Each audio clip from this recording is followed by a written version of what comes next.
Сайн байцгааны эрхэм мэд үзэгчтэй. Маст телевизийн баялаг үтээ захирлуудын энэ дэр энэ удаагийн нэвтрүүлэгт Сэлэнгэ аймгийн мөнгө шүтэн компани захирал Сэлэнгэ аймгийн баялаг үтгэх тэмцэх холбооны салбар хоороны дарга Баян мөх оролцож байна. За сайхан тусч байна уу? Сайхан та сайхан тусч байна уу? Сайхан тусч байна. Баялаг үтгэх тэмцэх холбооныг үүсгэн байгуулсан захирал Баян мөх захиралтай бид олон жил хамтарч ажилласан. Удаан жилийн түүх нөхөрлөлтөө ийм одоо баг хамт олон ажиллаж байлаа. Одоо анх байгууллагчсаас өдөө хүртэл хамтран ажиллаж биеийнхээ бизнесийг үндснийхээ үйлдвэрийг дэмжин ажилладаг юм аа. Та өөрийнхөө компани үүсэл хөгжил энэ тухай товч эхлээд аль нутгуу за Сэлэнгийнх нь ойлгомжтой. Тэгээд одоо өөрийнхөө ээж аавынхаа тухай нутгуусныхаа тухай сайхан одоо өрнөө яриагаар өнөөдрийнхөө яриаг эхлэе. За баярлалаа. За юуны урд нэвтрүүлэгт орж оролцуулсан явдад бас их талархаж байна. Тэгээд Сэлэнгэ аймгаас сонгогдож анх баялаг бүтээгчдийн холбоо гэж энэ холбоонд одоо анхны хуралд ирж байлаа. Тэгээд энэ баялаг бүтээгчдийгээ дэмжиж гэсэн энэ анхны үүсгэж санаачилсан энэ хүнд бол одоо өнөөдөр хүртэл өргөж талархаж явдаг. Олон над чиг юм хүмүүс бас захирлууд байгаа бах. Тэр баялаг бүтээгчийг дэмжих тэр жилийн тэр хөдөлгөөнөөс өнөөдрийн тавцанд гарсан олон хүмүүсийн нэг нь би өөрийгөө гэж боддог. Манай нутагт бол одоо Оросын хэлтэй ойрхон тий олон ийм бас давуу талууд байдаг. Дэд үст сайтай нэг үйлдвэрлэл эрхэлцдэг хүмүүстэйгээ ирж оролцож байлаа. Тэгээ манай нутаг бол энэ жил зунцлаг сайхан тэгээд угаасаа Сэлэнгэ нутагтаа энэ гутлын салбарт одоо үйл ажиллагаа явуулаад бараг 17 дахь жилдээ явж байна. Тий. Тэгээ энэ хугацаанд бол 15 жил болж Сэлэнгэ аймгийн брэнд гэж одоо албан ёсоор бас ингэж орон нутгийн брэнд болсон. Өргөмжлөл бүртгэгдэж албан ёсоор бас энэ төрөн зөвшөөрж тий. Энэ бол манай брэнд бараа. Тийм манай нутгийн нүүр царай үнэхээр мөн гэж зөвшөөрсөн юм өргөмжлөлийг авч ялла. Тэр бас бизнесийн хүнд бол хэрэгтэй зүйл. Манай монголчууд сайн мэдэндээ зөвгийн бал тий.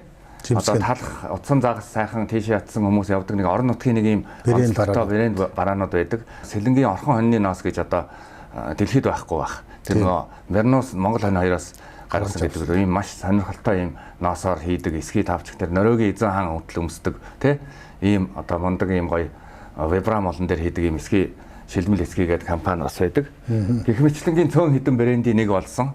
Манай бас бүтээгдэхүүн баяртай байдаг юм аа.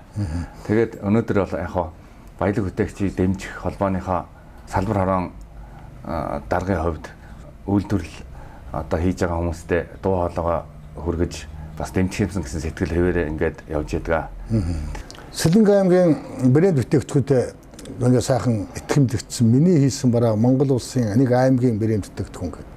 Та тэр одоо бүх өргөмжил цалын авч. Гэтэл цаана хариуцлага чанар гээд маш том удаа хариуцлага орж иж байгаа. Тэгэхээр энэ бол ганц гутлын биш, ганц таны биш. Энэ үйлдвэрлэгч хүн болгоны өмнө бусдын өмнө үүрэг хариуцлах нэг юм байх хэрэгтэй байна. Энэс жоохон тодруулаад тэгээд яг манай үйлдвэр бол их онцлогтой үйлдвэр. Монголд одоо монголчууд өөрсдөө маш хүйтэн эрсдэл суур амьсгалд маш их хэрэгэлдэг тэр нөгөө Сибирийн хүүтэнд өмсдөг тэр хүмүүсийн тэр өслөг гутал, годон гутал гэж ярьдаг шүү дээ. Тэрийг одоо Монголд үйлдвэрлэсэн. Одоо ч ингээд бараг манахаас өөр яг албан ёсоор үйлдвэрлэж байгаа газар бол сонсогдохгүй байна. Энд чинь маш олон гар урчууд хийдэг ийм массаар хийхэд төдийлөн хэцүү бүтээгдэхүүн болохоор одоо брэдэд бол маш олон ийм гэртээ нөгөө урчууд хийдэг төвлөрсөн нэг газар зардаг ийм бүтээгдэхүүн. Өнгөрсөн жилээс нөгөө Орос руу манай бүтээгдэхүүнээр тэдний хийцээс өөр хийц. Гэтэ тэр материал мөртлөө өөр хийцээр Орос руу илүү тэдний үнээр зардаг ч юм уу те. Гэтэ цөөхөн тийм байдлаар одоо ажиллаж байгаа. Тэгэхээр энэ бол маш хариуцлагатай. Дээр нь нөгөө брэнд гээд өргөмжлөөд ирэхээр бидрийг улам илүү нөгөө хариуцлагажуулж одоо те итгэл хүлээлгсэн болохоор тэрийг илүү даах ийм үүрэг хариуцлага давхар ирж байгаа юм. Сэлэнгийн брэнд гэсэн чинь ингэж хүмүүст бас муу хэлүүлж болохгүй шүү дээ.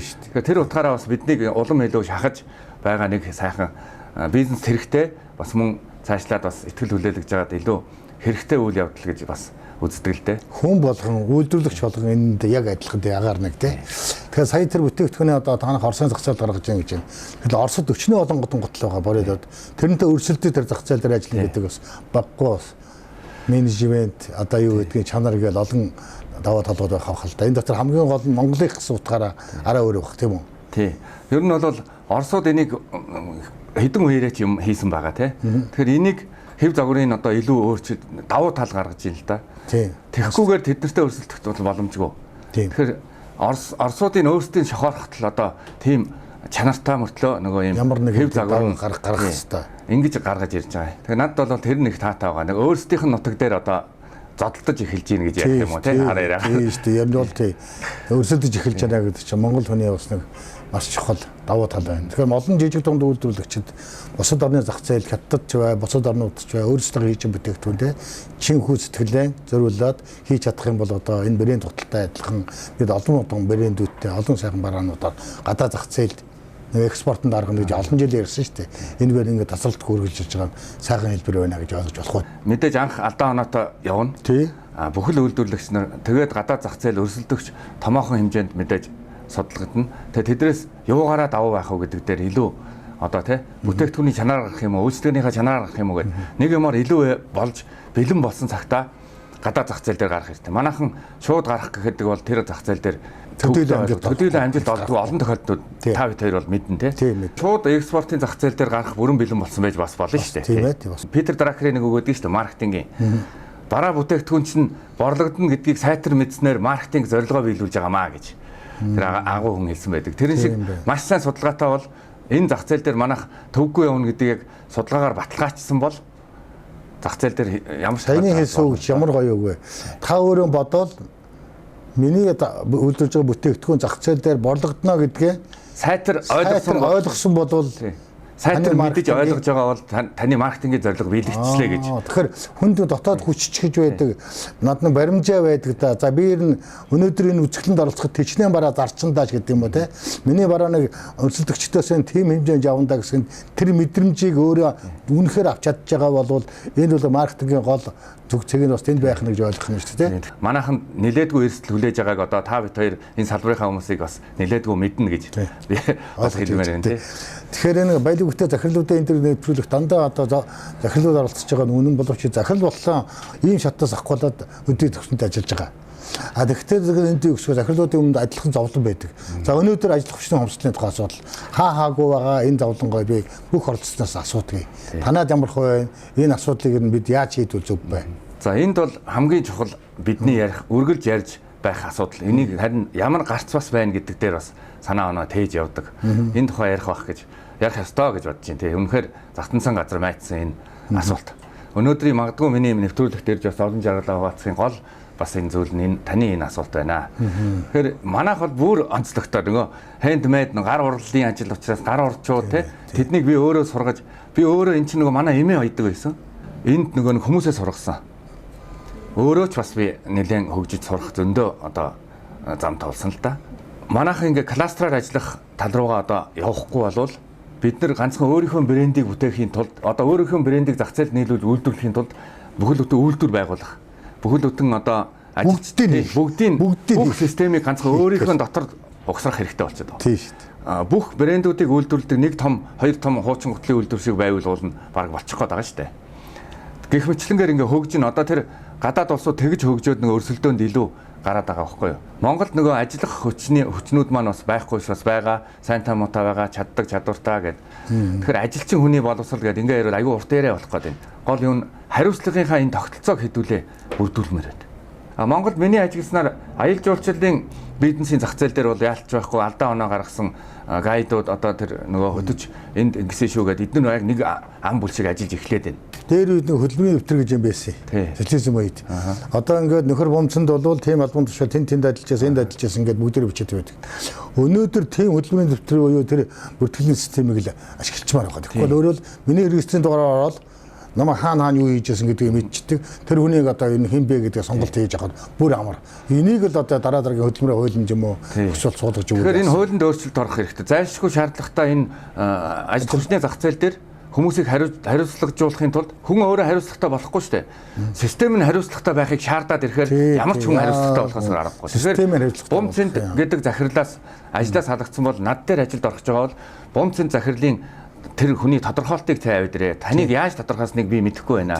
Та тэгэхээр энэ хүн ийм байсан гэдгийг бодит үнээр нь тодорхойлж өгнө. Тэгэхээр би тэрийг уншиж миний ажил авах уугүй гэдэг шийдвэр гаргах байхгүй. Яг үнэ. Бүх юм цахимжаад бүр амар болсон баймаар. Одоо энийг бүр цахимжуулаад хийх шаардлагатай байна. Гэтэл одоо энэ ягаад хийхгүй? ингээд хийгээд өгчвөл үйлдвэрлэгч нарт буюу хамгийн гол нь хувь хүний хөгжилд хүртэл хэрэгтэй. Тэгвэл манайх хэдүүл холбоогоор нийлж байгаад энийг төлөөгөө дөрөвтэй бүр хилцүүлэг хий, нэвтрүүлэг хий, бүр хууль эрх зүйн орчин ямар янзын байдгийг шахаж шаардвал юм гоё сэдв биш. Хамгийн хариуцлагатай хөдөлмөрийн системээ байгуулчвал хүмүүс өөрсдөө хариуцлагатай болно. Тэр хүн өөрөө хөгжих хэрэгтэй болно. Гэтэл манай улсад бас бид нар бие бинийгаа монголчууд тийм юм гэдэг фэйсбુક үзэл хараад яхаа хүмүүс бусад орнууд шиг ингээд хөгжмөр шүү дээ. Хөгжихийн тулд хүмүүс өөрсдөө хөгжиж, хүмүүс өөрсдөө хариуцлагатай болж ингэж цаашаа яваад хариуцлагатай байхаас өөр аргагүй ажид орохын тулд хариуцлагатай хүн байхаас өөр аргагүй нөхцөлийн бид системчилж өгсөн байна. Төртөө нийлж, хуульчилж, журам гаргаж одоо уг нэг хамархан санагдаад байна. Тэгэхээр өстой гоё санаа байна. Энэ нэвтрүүлгийн баг зорилго биелчлээ гэж бодож байна. Тэгэхээр сайхан санаа байна. За тэгвэл өнөөдөр хариуцлагагүйдээс болоод дураагаар хаяа явчихдгаас болоод өнөөдөр Монгол ажилчдын одоо үн цэн буугаад тэгсмэрлэг гадаад оронд ажиллахаараа маш чадвартай мөнгө олоод байдаг.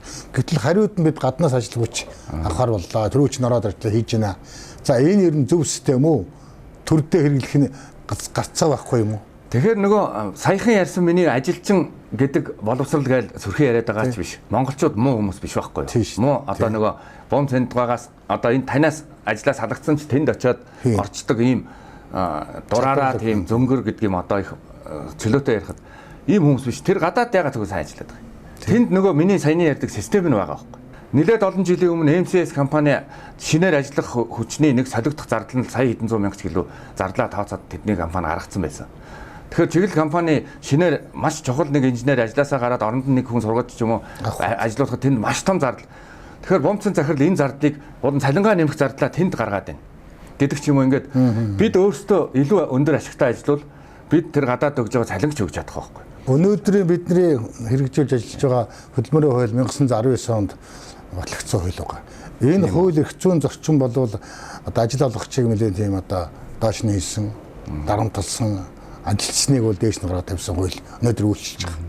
Өмнөх тогтолцооны нийгмийн үед гарсан хууль тэр чигээрээ явж байгаа бол би өөрөө хуульч хүн биш болохоор мэдэхгүй байна л да. Зүгээр өнөөдөр баялаг хөтөч хүний санаагаа үйлдвэрлэгч зовлон бэрхшээлийн дундаас олж авсан санаагаа хаваалцж байгаа. Тэгэхээр хууль судлаад үнэхээр тийм байгаа бол энэ үнэхээр бүр язороор нь өөрчлөх ёстой хууль болчиход байгаа байхгүй.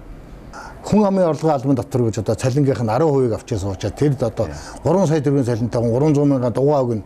Тийм үү? За тэгэл одоо босод бүх амралт томлтын мөнгөөс өгчээд ингээд энэ цөөхөн хэдэн ажил хийж байгаа хүмүүсээс татвар нийгмийн даатгалын цуглуулж авчихад цаана бүртгэлгүй ажил хийдэггүй орлого одоод байгаа хүмүүсээ бүртгэлцүүлж чадахгүй орлогынхаа цар хүрээг нэмэгдүүлж чадахгүй байгаа учраас энэ хэдхэн хүмүүс чинь ингээд ажлын байрны эзэнгүй болчлоо гэж дотроо бодоод байдаг байхгүй. Та юу гэж бодож байгаа юм? Тийм мэдээж энэ саяны таны хэлдэг татварын тогтолцоо нь яг одоо албан ёсоор хийж байгаа хүмүүс нь татвараа төлөөд ашиг орлого тэ яваад байдаг. Хэцүү байхад одоо чинь таксинд явлаа гэхэд такси татвараа төлж байгаа нь бол бас нэлээд эргэлзээтэй тий. Тэгэхээр хүмүүс өөрсдөө сонголтоо хийгээд байгаа байхгүй. Тэгэхээр энэ системийг боловсронгуй болгохтой төр засаг илүү анхаарч ажиллах хэрэгтэй. Бодлогоор хийх хэрэгтэй тийм ажил тийм. Нөгөө хувийн хвшлээс хийдэг ажил биш. Төр бол чухамхүү энийг төрийн нөгөө дэмжлэг пенсийн онлоор тэр төр зохицуулж өгөх ёстой зүйл нь энэ байхгүй юу. Тэгэхгүй төр бидний өмнөөс бизнес хийх гээд байна. Энэ бол буруу. Яг яриад за тэгвэл нэмээд за төр ер нь баялаг үтгэгчтэй жидүү эрхлэгчтэй яа дэмжих ёстой юм. Ямар хэлбэрээр дэмжүүл яг зөв гэж бодож байна өөрөө. Бизнесийн орчныг л сайжруулах дээр төр хуулийн сайн анхаарч ажиллах хэрэгтэй. Бизнесийн орчин. Тэрнээс бизнесийн урдуур нь орж баялаг бүтээх гээд байгаа нь ерөөсөө буруу. Энэ бол цэвэр хувийн хвшлийн хийх ажил. Төр бол хувийн хвшил хийх боломжийг хууль эрх зүйн орчин одоо ургамлаар бол хөрсийг бэлдэж өгөх ёстой байхгүй. Тэр л ерөөсөө төрийн хийх ажил. Өнөөдөр бүх одоо мэрэгжлийн холбоотууд нэгдэж мэрэгжлийн холбоот эрх зүйн байдлын тухай хуулийн дагуу мэрэгжлийн холбоот байгуулагдана гэж ярьж байна. Одоо өнөөдрийн байдлаар 1700 холбоо бол Монгол улсад байдаг ч гэлөө хэдчээ мянгаж байдаг гэлээ. Тэрийг 88 болгох юм байна.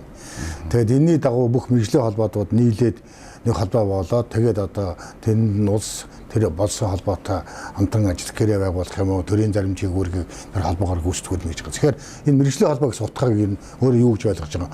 Ойдлынхан чи яад нэгдэх юм, гутлынхан чи яад нэгдэх юм, танд ямар бодол вэ?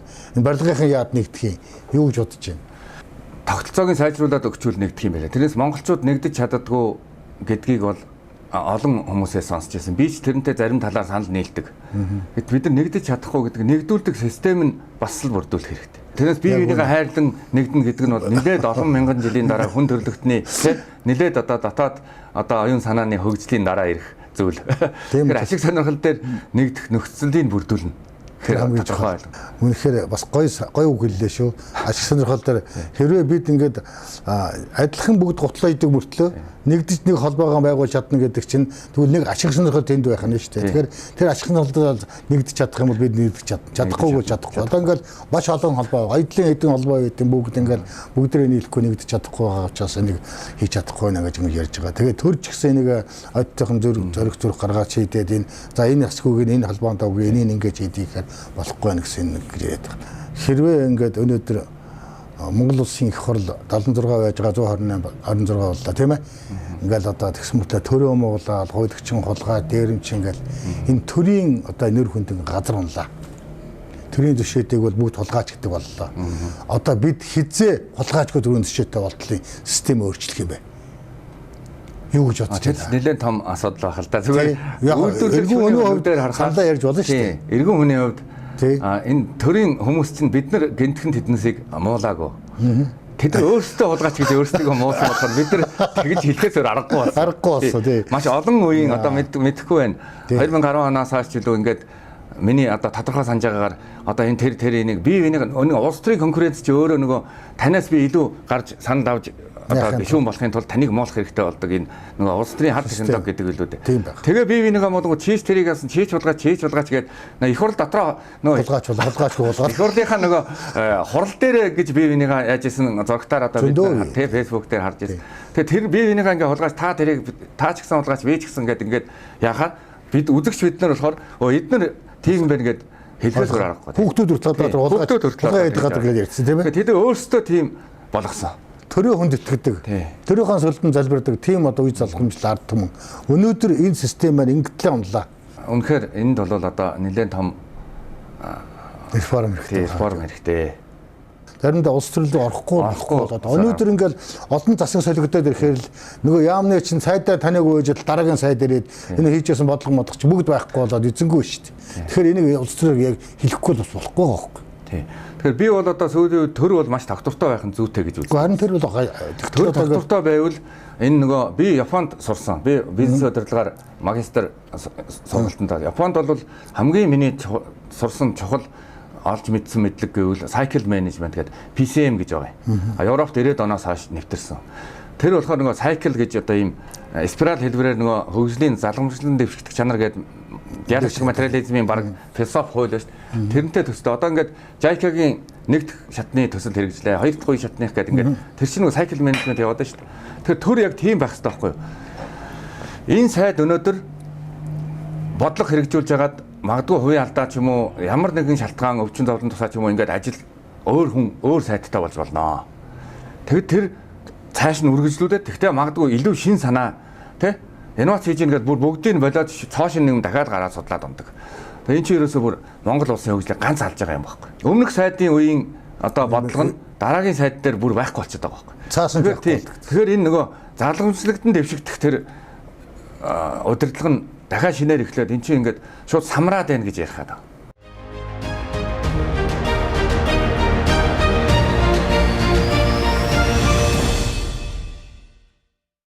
Өнөөдөр Монгол Улсын ерөнхийлөгчөөс хүнсний хангамж аюулгүй байдал гэсэн том хөтөлбөр хэрэгжээд эхний хөтөлбөр байна ингээм амжилтаа дуслаа.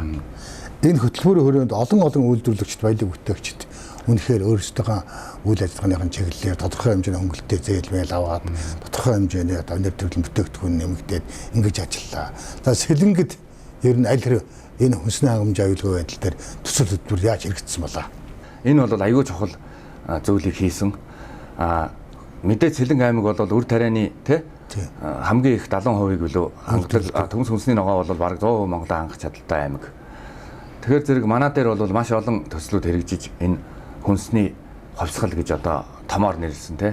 Тэгэхээр энэ бол айхтар одоо би бол гайхаж байгаа. Энэ ерөнхийлөгч бас зүгээр магтах гээ заяа. Энэ нэг юм одоо дэлхийн ертөнц хэцүү байна шүү дээ. Тийм шүү дээ. Хоолой энэ яаж энийг өмнө мэдв тий. Олоод мэдчих мэдв.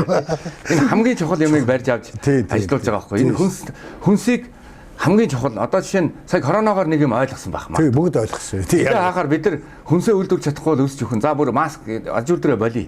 Тий өнгөрөх юм. Тэгэхээр энэ бол нөгөө орших эс оршихтой холбоотой амин чухал зүйл. За бид нар хэдэн малынхаа буянаар үеийн үед нөгөө ийм буянтай ард түмэн л дээ. Тэгэхдээ энэ хүнс чинь ерөөсөө тэгэхээр энэ хүнсний салбарт маш их одоо энэ анхаарал тавьж одоо өсөж өндөгт нь одоо мэдээд нилээдгүй дэм болсон байх. Маш. Тэгэхээр яг энэ 90 цагтаага энэ цаанаасаа энэ зөнч байсан юм шиг ингээд таарчлаа. Тэр сайн зүйл бол. Сайн ажил боллоо гэж бодож байгаа. Дараагийн одоо хүнсний 2 дугаар хувьсгалын 2 дахь үе бол дараа нь эхэлнэ гэдэг. Илүү сайн явуулах хэрэгтэй гэж. Илүү одоо бид ингээд саяхаар бол ингээд жижиг сажиг юм ингээд ургуулад гаргаад ирлээ гэж байгаа. Одоо тэр гараад ирсэн юм дараа нь бүтээгдэхүүнийг борлуулах хөгжүүлэхэд нь дараагийн хувьсгалын одоо зорилго оршно гэж би ярьж байна. Тэгэхээр энэ асуудал дээр бол үнэхээр маш сайн гардаж ажилласан манай одоо холбооны тэргүүн. Тий. Иргэд чинь зүрх 5-2 байна. Энд бол маш хурдтай олон талын бодлогоор ингэж аргалсан бол үнэхээр одоо ерөнхийлөгч бол тэр энэ сэдвийг гоё сайн маш одоо нүдэн бол сонгож өөрийнхөө зөвлөхийг ч бас одоо зөв хүн олж тавиад энэ ажил томоор нь хийжээ гэж би одоо бас бодож одоо дотроо бодож авдаг. Ягаад гэвэл хүнсний салбар дотроо байдаг учраас тааж өгсөн бас тэгж ойлгож байгаа байх. Тэгж ойлгож байгаа. Тий. Түүнээс гадна бид ингээ ярьдаг. Жижиг үйлдвэрлэж ингэж явж байхдаа бид жидүү сангийн тухай жидүү гэж чинь баг хараалын өгөлтлөө асуудал үүссэн. Холбоогоор бид нар анхны жижиг дундын сангийн тэр муухай бохир заваан хуйлдааны яаж цөмцөхөж одоо цэвэрлж жидүү гэдэг санг өнөөдөр мөнгө л байдсан бол төрөөс мөнгө олгохдохгүй байгаа ч гэсэн олгож байгаа мөнгө нь эзэндээ очсон. Ямар нэгэн хээл ахуул одоо янз янзын байхгүйгээл одоо хамгийн шилэгдмэл одоо зээл систем тэнд явагдаж байгаа гэдэг жижиг газар буюу эрдэнэ сайхан даргын алдаг үнэлдэг тийм. Тэгэхээр энэ үнэхээр одоо энэ салбараа зөв зохицоор шийдэж чадах юм бол монголчууд бас хийдэг гэдгийг харуулж байна. Манай холбоо жидээ сангийн ажлын хэсэгт орж ажиллаж ирсэн, хөдөө аж ахуйн санд ажиллаж ирсэн гэдэг энэ сангуудад дамжуулаад зөндөө одоо ажиллаж байсан. Тэгэхээр Баян-Мөнх даргын хувьд бол хөдөө орон нутагт хөдөө хөгжүүлэх сан байлээ бас сан байдаг тийм. Тийм Азийн хөгжлийн маань. Тийм сан байдаг. Танаад ер нь одоо хөнгөлтэй зээл хөтөлбөрөөр Сэлэнг аймагт талаар явагддгийг одоо ард иргэд баялаг бүтээгчд маань тэр сангаас өртөх боломж юу байна уу? Ер нь сэлэнгчүүд энэ аль хөдөлмөрч болсон юм бэ? За манай сэлэнгчүүд бол хөдөлмөрч гэж ярьдаг. Энийг бусад аймгийнхан ч хүлээн зөвшөөрдөг гэж би мэддэг. Яагаад гэвэл энэ чинь нөгөө бас маш сонирхолтой зөгий гэж одоо зөгий чинь гэж яриад байгаа болохоос малчин шүү дээ тий. Шинэ төрлийн малчид анх Монгол улсад тэнд сэлэнгэдлээ үүссэн тий. Маш сонирхолтой юм одоо хөдөлмөрчин алга дарам газрыгаа бол маш сайн ашиглаж чаддаг аймаг шүү дээ. Тэгээ би бол Сэлэнгийнхаа ард түмнийг хөдөлмөрч одоо иргэд гэж боддог. Зүгээр жидүү гэдэг юм дээр би хэлмээр нэг хэл захтансан сүүлийн үеийн миний бодлоо гэдэг.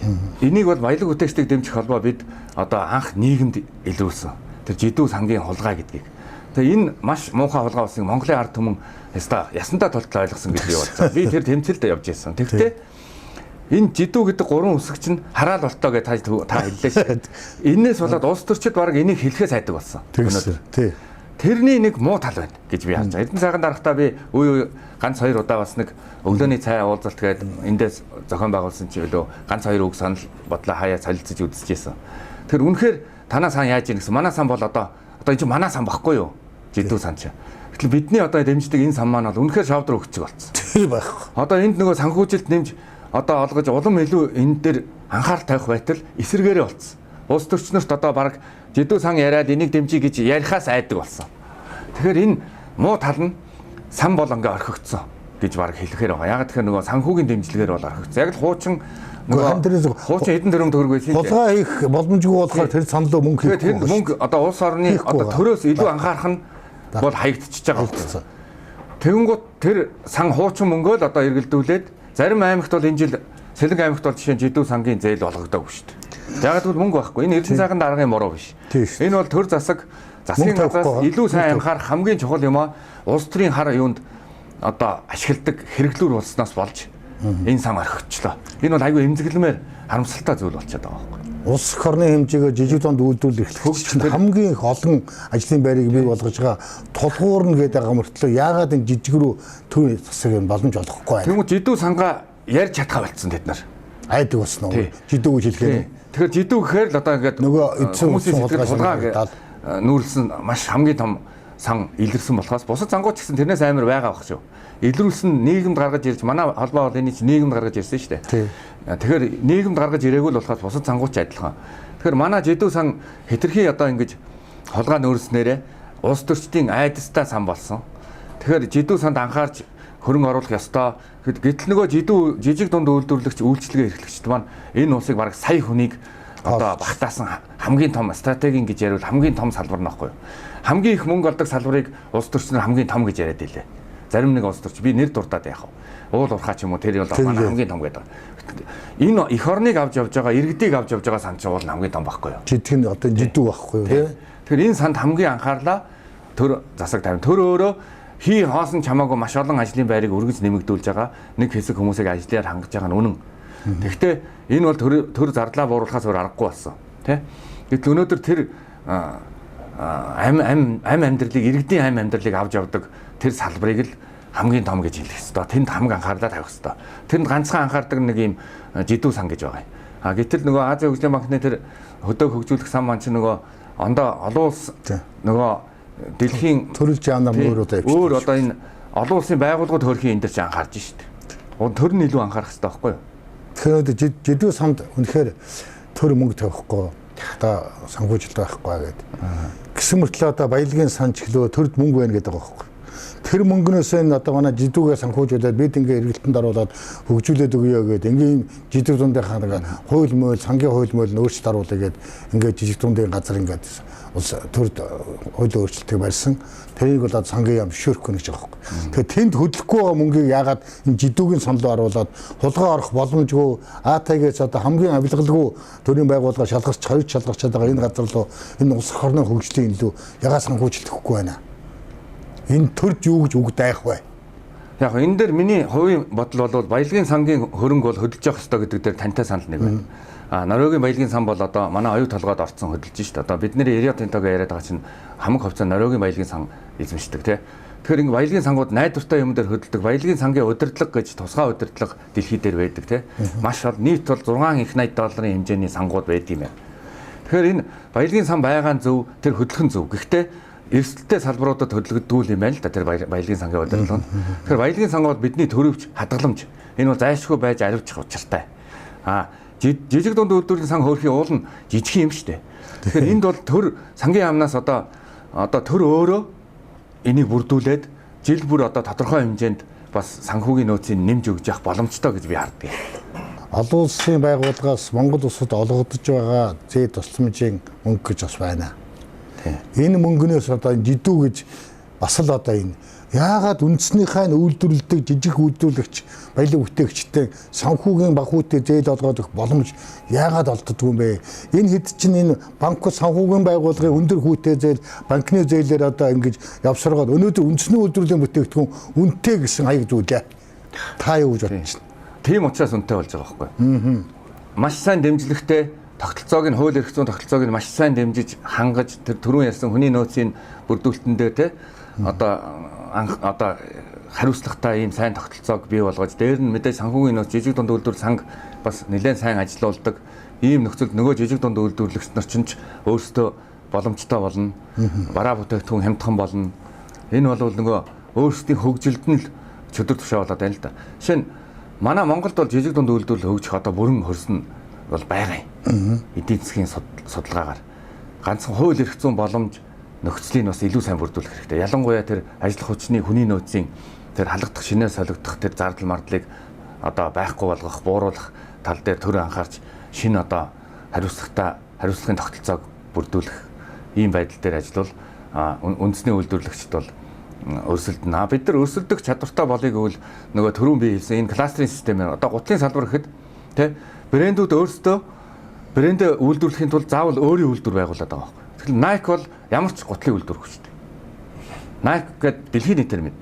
Тэр хамгийн хямд хамгийн чанартай хаана Вьетнамд ч юм уу Туркид байна. Эсвэл одоо бид нэг Туркээр үйлдвэрүүдээр хайж явхад гутлын үйлдвэрт орсон. Тэдний гутлын үйлдвэрийн эзэн биднэрт юу гэж бахархаж өнгөрсөн гэхээр манайх бол 20 брэндийг үйлдвэрлэдэг үйлдвэр. Бидний яг тэр үеэр орж явахад Прадаг үйлдвэрлэж ирсэн тий. Прадагийн гутлуудыг. Тэгэхээр тэр хүн тэгж бахархаж шүү дээ. Брэндүүдийг үйлдвэрлэл. Тэр бол үйлдвэрэл хийдэг үйлдвэр баг. Үйлдвэр брэндүүд бол тэнд одоо манай 200 мянган ширхэг хасыг хийгээд манай 2 сая гутлыг үйлдвэрлэх гээл захирал. Гулыг нэгээд товчийг нэгээд гээл ингээ хэлж байдаг тий. Тэгэхээр энэ кластер хөгжих боломжн дээр явж байгаа бол манай улс. Одоо энэ дээр төр дахиад сайн дэмжиж өгвөл кластер бол үүснэ. Үнэхээр бид нэг баялагын тэтгэмж холбоо зохион байгуулсан Туркийн аялал гоё аялал болсон. Би сая өөрөө шийхаа самлаа. Тэнд туркууд яаж үйлдвэрлэл хийж байна, яаж хийж байна гэдгийг бид хараад та үнэхээр бахархчихсан. Тэнд ямар баг хүүтэй зээл өгч, ямар одоо төр улс нь яаж тэр үйлдвэрлэгчтэй тэмдэглэг үзүүлдэг юм бэ гэдгээр атаархмаар байжсэн шүү. Тийм ээ. Тэр бол үнэхээр одоо жишээ нь дэлхийн брэндүүд тэнд Туркид очиж юм хийлгэж штэ. Би Монголд бол одоо шинэ би гутлын салбар дээр яриад байна шүү. Монголд одоо гутын нэлээд гайгүй өсөж яваа үйлдвэрүүд байна. Тэд нар яаж оршин тогтнож ийн гэхээр төрийн худалдан авалт одоо Батлан хамгааллын гутыг ч юм уу ингэж хийдэг учраас оршин тогтнож байгаа. Хэрэглэгчийн зах зээл дээр ч юм уу юм үйлдвэрлээд яалаа гэхэд брэндээ бүтээгээд гаргахад бас маш хэцүү. Хэрвээ улам том үйлдвэрүүд байгуулвал брэндүүд Монголд үйлдвэрлэлээгээд одоо Прадагийн тэр гутлыг Монголын гутлын үйлдвэрлэж болох байхгүй да. Тэгэхээр энэ кластер нь бий болчвол би ч гэсэн брэндээ Монголдо хийлгэж болно шүү дээ. Тэгэхээр би өөрсдөө л хийж байгаа шүү дээ. Тий өөрөөсөө л хийж байгаа. Өнөөдөр Евразийн зах зээлд бараа бүтээгдэхүүний гарган 367 нэр төрлийн барааны жагсаалтыг гаргалаа. Одоо ингээд танаас одоо Евразийн 5 орн манайх руу бараагаа оруулна. Бид 5 орнд гаргахад ерөөсөө монголчууд өстой наримандаг болно гэл. Өнөөдөр төрийн зохион байгуулалтын ажил өөдтэй гэж 367 нэр төрлийн бараанд монголчуудыг хийдэггүй юм бараг 70% бичсэн ч хагаа бичсэн. Өнөөдөр жишээлх юм бол солонгочууд Оросоолын зах зээлд Евразийн зах зээлд бараагаа гаргахад бидэн байна уу? Ямар бараа бэлдсэн тэр жагсаалтанд нь таны гуталчвал орсон уу? Би жоохон анхаарч үзэж байгаад гуталгээд хайж исэн. Тэгээд ойлгосон байгаа. Энэ тал дээр бол уг нэг сайн мэдээл байлаа. Тэгээд судалж үзнэ гэж бодоод сууж байна. Бид нар тийшээ гарахад бэлэн юм уу юм уу? Бид бэлэн биш гэж би боддог. Энэ бол жоохон хатуу хэлжлээ, хариуцлагагүй ч хэлж шиг болоо. Энэ өөрсдөө болж байгаа ш. Иймэрхүү дэмжлэгүүд хамгийн чухал зөв гэдэг нь үнэн. Гэтэл ийм дэмжлэгүүд хизээ үлээ бас байсан. Европын зах зээл дээр бас ийм бараа гаргаж яана гэд. Эний чинь тэгээд хятадууд орж ирээд Майдан Монголиа гэд ярилэг тавь ашиглаждаг байхгүй. Тэгэхээр бид нар бэлэн болоогүй учраас тэгж ашиглуулж байгаа юм. Нэг хэсэг чинь баахан том айлын үүдүүд дандаа нөгөө Монголын маань нөгөө нэрийг энд үйлдвэр яг үедээ нэг сайн тал нь Монголоос ажиллах хүч авч ажилуулж байгаа юм л та. Байсан тий. Гэхдээ зарим хятадууд өөрсдөө ч ирээд ажиллаж байгаа. Тэгээ ганцхан тэд тэр Европын зах зээл дээр гарах манай улсын нэр хэрэгтэй байгаа шүү. Бид нар өөрсдөө нэрээ ашиглаж чадахгүй шүү дээ. Тэгээ би чадахгүй байгаа гэж хэлээд байгаа байхгүй. Бэлэн биш байна. Өнөөдөр би хүртэл ингээд судлаад ер нь баг ийм юмд бид нар уул нь энэ хамгийн зөв гоё зүйлийг хийсэн үгүй хийсэн. Гэтэл бид нар өөрсдөө бас бэлэн болоогүй байж. Тийм. Тэгэхээр бид бэлэн билаагүй зах зээл рүү ингэж ихээр чинь бэлэн болцсон үе удаан жил үйлдвэрлэгч тэр орны зах зээлийн бараа манай бараа нутагт орж ирээд манай одоо үйлдвэрлэгч нар дээр дарамт болно гэдэг нь бол гарцаагүй гэж ойлгож байна тийм үү? Монгол брэнд гэхээр одоо бас маргаантай байна. Одоо Монголын брэндийг хятад үйлдвэрлэчихэд Монголд хийсэн гэж зарж ийн те. Манай гутлын салбарч байгаа. Тэгэхээр чи энийг одоо яг Монголд үйлдвэрсэн гэж хэлэх үү гэдэг энэ чи бас төвөгтэй асуултууд гарч ирээд байгаа тийм. Өнөөдөр монголчуудыг үйлдвэрлэж байгаа бүтээгдэхүүн оюуны өмчг гэдэг нэг гэрчлэгээтэй. Гэрчлэгээ нь ямар ч үн цэнэгүй, банкнд барьцаалдаггүй. Тэр оюуныхоо өмчийг гаргацсан зохион бүтээгдэхүүнээ үйлдвэрлээд загварын гаргаад бэлдсэн цааш нь үйлдвэрлэлийн шатанд хэрэгжүүлэх шатанд гаргаж чаддаггүй. Энийг эдийн засгийн хэрэглэлтэнд оруулж чадахгүй байгаа. Яаж монголчууд оюуны өмч үнэтэй болох вэ? Та юу гэж бодож байна? Танд ч л гутлын оюуны өмч байгаа байлгүй. Бага. Одоо сэлэн гутал. Таны оюуны өмчийг патентыг банк авах уу? Авахгүй. За тэгээд яаж бидгүүл авдаг болох вэ? Ямар бодлого ямар арга өөрөө брэндүүд одоо бизнес өөрөө хөгжөөд брэндүүд үнэтэй болно гэдгийг ухаарад те ингээд үнэхээр энэ юуг нь бид нар өөрсдөө гаргаж ирэх ёстой байх л да. Гэхдээ гэтэл биднэрт нөгөө нэг хөгжих боломж ерөөсөө нөхцөлийг бол одоо ингээд гаргаж ирж бүрдэж чадахгүй шүү дээ бид нар.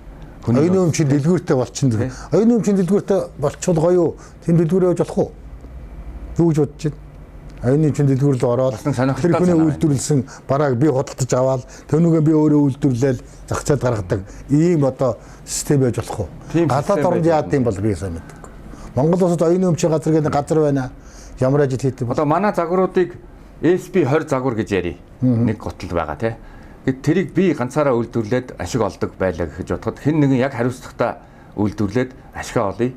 Тэгээд надад одоо тодорхой миний патентын эрхийг ашиглаж байгаа болохоор хувиа өгдөг шиг ийм хөгжил рүү бид нар явах хэрэгтэй байхгүй. Заавал явах хэрэгтэй. Өөрөө хийж чаддаг юм гэхэд тэрийг одоо өөр хүн ингээд үнэхээр зах зээлд байгаа нөхцөлд брэндээ олон нийтэд таниулахын тулд нөгөө таниулах реклам анхны стартап хамгийн хэцүү байсан чи одоо амархан болцсон. Та өөрөө хүсэл одоо тэр нэг одоо лайв майв хийгээд тэр интернетийг ашиглаж чадвал жижиг том гэдэг ямар ч ялгаагүй болчлоо гэх. Энэ анх энэ мессежийг манай ерөнхийлөгч Америкаас ирж бидэрт энэ шиг боловсролын систем ирээдүйд ийм болно гэдгийг энэ салбарын хүн топ одоо энэ хүн чинь хамгийн түрүүнд мэдээж цаашид одоо ийм хандлага руу явж байгаа болохоор манай систем ингэж өөрс эн чинь мэдээж бодлого байгаа байлгүй дээ. Гэтэ энэ хүн төвчээж ярих хэрэгтэй болов уу гэж би бодож байна. Би тантай нэг бас нэг сэдвээр ярих гэж бодлоо. За энэ бол та одоо сүүлийн үед өөрийнхөө фэйсбુક хуудасаар архины тухай ярилцлага хийж байна. Хүмүүстэй ярилцлага хийж байна. Сонсож байна.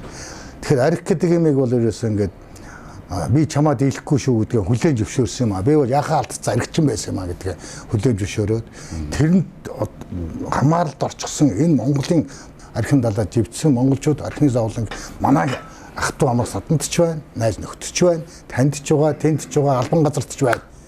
Энийг засахын төлөө та одоо ингээд бүхэл бүтэн юм сэдв гаргаад явж байна.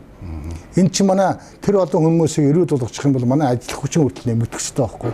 Хамгийн ажилласан ажлын өнөөдөр цалингаа тавилаа маргааш нь ажилдаа ирэхгүй байна. Энэ бүх захирлуудын адилхан зовлон. Тэгэхээр энэ ажлыг ер нь та хэдийгээр ингэж ямар зоригтой гараад ирв хүмүүс чи архичин байсан нуудаг шүү дээ. Та бол би бол одоо хүлээн зөвшөөрч та бүхэн ингээд одоо энэ та дэмжи зовлон үтсүүн өөд үгүй хэдий гэж ярьж байна. Би энэ талархалтай баяртай хүлээж авч байгаа. Энэ тухай жоохон сар ярилцаад. За энэ бас нөгөө ажиллах хүчний маань хүний нөөцийн асуудал үйлдвэрлэгч бизнес эрхлэгчдэд хамгийн чухал байдгийг чинь бас нэг хамгийн гол цөм нь язаар нь. Энийг бол зүгээр нуухгүй тий одоо барилгын салбарын найзууд маань хэлдэг. Цалингийн одоо тавьчихаар хүлээж зөвшөөрсөн шүү дээ. Нэг 3 хоногийн дараа ирэхгүй шүү дээ. Тий. Тэгэхээр энэ нийгмээ буруутгаагүй л дээ зүгээр яг энийг би өөрөө биеэрээ тулцсан болохоор за багш эмч гэдэг хүнээс илүү нөгөө зовлон үтсэн чагууц гэдэг шиг ийм тухай боддог болсон. Би хэр зэрэг баяжчих уу гэдэг бодлоос илүү тэгж боддог болсон. Тэгэхээр би энэ талаар бол өөрийн туулсан зовлонгоо бол нэг нуугүй ярьж байгаа нь үнэн. Тэгэхдээ эн чинь бас адилхан зовлонтой хүмүүс Монголд их байгааг мэдж бас үзлээ л дээ. Мэдээж альч гэр бүлд иймэрхүү зовлон байгаа л бах. Байдаг юм. Манай гэр бүлд бол бас маш олон одоо бас байсны нэг нь би өөрөө байсан тий. Тэгэхээр зэрэг энэ бол манай нийгмийн бас хамгийн чухал бидний хөгжлийн тий садаа улс орны хөгжил төртөл хамгийн чухал энэ зүйл бас ийм зүйлд бас байна. Энэ бол язоорт байна. Энэ язоороос бас эхэлж бас бид нар сэнхрэх учиртай гэдэг дээр өчүүхэн хувь нэмрээ оруулах гад бас ийм хөдөлгөөн өрнүүлэх бас сонирхолтой байгаа. Энэ бол ганц хувь хүн бол би одоо хувийнхаа нүүр номороо одоо ингээ хүмүүс бас ингээд учир зүгээ өөрийнхөө амьдралд туулсан туршлага ярьдгийг. Recovery Advocacy Mongolia гэдэг одоо ийм байгууллага байгуулж одоо таа ч гэсэн бас энэ тал дээр сэтгэл яадаг бол дэмжээрээ ийм байгууллагаар одоо бас нийгэмдээ бас нэг дуу хоолойг нь хүргэж тэр чи монголоор хэлүүж юу гэсэн үг юм? Одоо тэр нөгөө сэргэлтийн дуу хоолой. Сэргэлтийн дуу хоолой. Би одоо ингээ 16 жил сэргэлтийн амьдралаар амьдарч байна гэж ярьж. Би өмнө бол архичин байсан. Арх бол одоо миний амьдралын хамгийн урслах зам одоо юу гэдгийг өсөж хөгжих тэр битгийл сөнөөж ийсэн тэр залуу хүнийг. Тэгэхээр би залуу 35 наснда би тэндээс ангижраад өнөөдрийг хүртэл би амьдрах гал ингээ явж байгаа. Өдий дайны. Тэгэхээр энэ сэргэлтийн амьдрал бол хүн хэн байсан хэн ч болж болдгийг харуулах олон жишээнүүд Монголд бас байдаг. Тэгэхээр тэр жишээнээс залуус урам зориг аваад те сэргэх ёстойгоо ухаарасаа гэсэн ийм зүгээр л нөлөөллийн ийм одоо нөлөөлөх нь хамгийн чухал. Бид хүнийг өөрчилж чадахгүй ч нөлөөлж чадна гэдэг ийм уриалтай. За ингээд Мас телевизийн өнөөдрийн баялаг бүтээгчдийн захирлуудын энэ хүн нэвтрүүлэх манай Сэлэнг аймгийн баялаг бүтээмж холбооны салбар хараануудаар баян захирлын оролцлоо. Тэгээд Одон гутал гэдэг нэрээр явал олон алдсан компанийн нэрийг бол би сайн мэдэхгүй. Сая бол дахиад ус надад хэллээ. Тэгээд энэ одоо том сайхан ярилцлага маань сайхан өргөн хүрээтэй сайхан явагдлаа. Ингээд энэхүү одоо нэвтрүүлгийн ерөнхий ивент тэтгэгчээр Сүүн Зорим компани, чиглэл компани ажилтдаг. Тэгээд чиглэл компани 35 жилийн түүхийг бас өнгөрсөн жил тэмдэглэсэн. Ингээд энэ гаргахаа бэлгийг бас баян захирлаа гардуулъя. Цаг байгаа.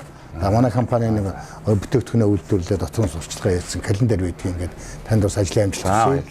За та бүхэнд бас ажлын амжилт хүсье. Баялаг бүтээгчдийн дуу хоолой болоод бид нар олон жил хамтарч ажилласан холбооныхаа 10 жилийн түүхэнд тодорхой үүрэг гүйцэтгсэн Баямаг манай Сүхбаатар аймгийн одоо Бацаахан дарга байна. Бид нар бас Бацаахан захирлыг бас одоо урьж нэвтрүүлэгт оролцуулна гэж бодож байгаа. Тэгээд бүгдээрээ хамтаараа нийлээд нэгэн зэрэг зориглон хөтөлбөөс үл хөрөх газаргүй өгөөд мэдэхгүй чадахгүй гэх зүгэл огт үгүй болж Цэнгэлийн маллаа төрч болохыг дан ганц бадны сэтгэлийн чин зөрөг мэднэ гэсэн энэ сайхан их чинжин Сүхбаатарын хэлсүүгээр нэвтрүүлэг өндөрлөе гэж бодож байна. Баярлалаа танд. За баярлалаа. Үзэгчтэй бас баярлалаа. Дараа авалтаа түр баяртай.